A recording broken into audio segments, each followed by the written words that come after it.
Today I'm going to show you a wireless controller you can use for your Nintendo 64 that might actually solve a lot of the issues you run into when using the classic one. Let's roll back the clock. This is the Brawler 64 from RetroFighters. It's a third-party wireless controller designed for the Nintendo 64 with a new modern button layout. In the box, you get the controller, the wireless dongle to plug into the system, which also has the ability to use memory packs, a charging cable, and a little keychain thing.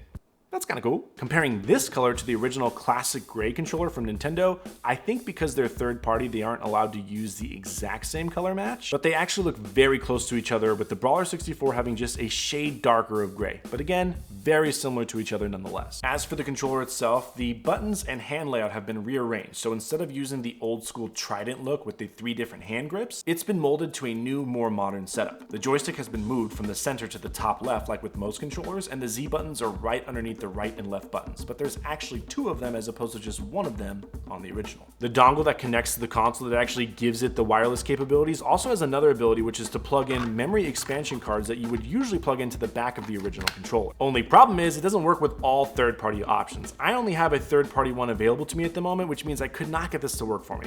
That fucking sucks. Finally, and most importantly, how does it feel when you actually play games with it? So after playing a few games, guys, I just gotta say it, this thing kicks ass. I haven't noticed any input lag at all, and the buttons really do feel so much better than on the original. They aren't all mushy, give plenty of feedback, and the joystick is a literal dream to use when compared to the original. Look how far away I am. There's no wires. This is crazy. Overall, this is a damn good controller for the Nintendo 64. I highly recommend it, and it's a really good way to modernize your gameplay experience with a 26-year-old console. Looking for some more nostalgia? Click this video here. Like the video, subscribe to the channel, and I will see you in the next one.